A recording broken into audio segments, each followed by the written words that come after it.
Sam Monson, Steve Palazzolo from Pro Football Focus on the Browns defense the last couple of games, as well as what they saw from Joe Flacco in his first start for the Browns against the Rams. Just feels at the moment like teams are starting to figure out how to take advantage of how aggressive they're being. Like that, any kind of disguise or misdirection or trickery seems to be causing them an undue amount of problems for a defense as good as they are. Yeah. So I thought, man, I did have a lot of Flacco flashbacks here.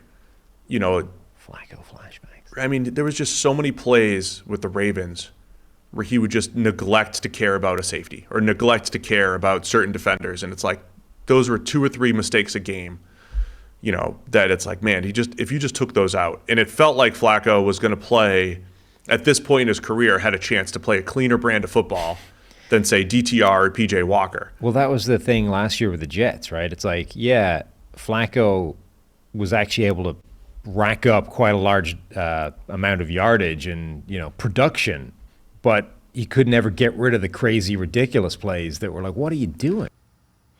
With that, let's welcome in Jared Mueller, Dogs by Nature. Jared, I have a little bit different spin on. I think Flacco believes so much in his arm that he thinks he can make throws that he probably should not attempt to make. And then, where do you fall, DTR or Flacco? Who gives the Browns best chance? I think the reality is Flacco has a higher floor, and they think DTR has a higher ceiling. And if just making the playoffs is the goal, then Flacco probably makes the most sense. He's going to make mistakes. There are so many reasons that is Flacco elite, a conversation for probably a decade in Baltimore. And that's because he makes a lot of throws. He makes a lot of plays. He does, like you said, trust his arm at times, which is great. The Amari Cooper throw, you know, Coop had to take like 8 steps after Flacco let go of the ball. Like he just trusted where his receiver is going to be and trusted his arm. The problem is that the other side of the conversation is why he's not elite and why he never really was elite is he just puts the ball in dangerous places. It seems like sometimes he just doesn't focus enough and he misses that 1 or 2 more important things. Like they talked about on there, Steve talked about missing out on the safety.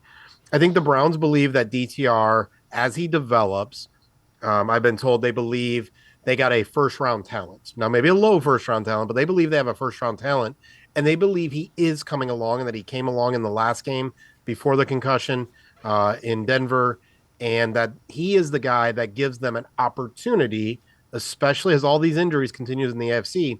He's the guy that gives them an opportunity to win a game or 2 in the playoffs. And then, you know, things can get crazy and they could do even more than that. They believe DTR has a higher ceiling. That's why they named him the starter, Flacco the backup. And that's why they haven't named Flacco the starter for this week, is they want to see when DTR is available.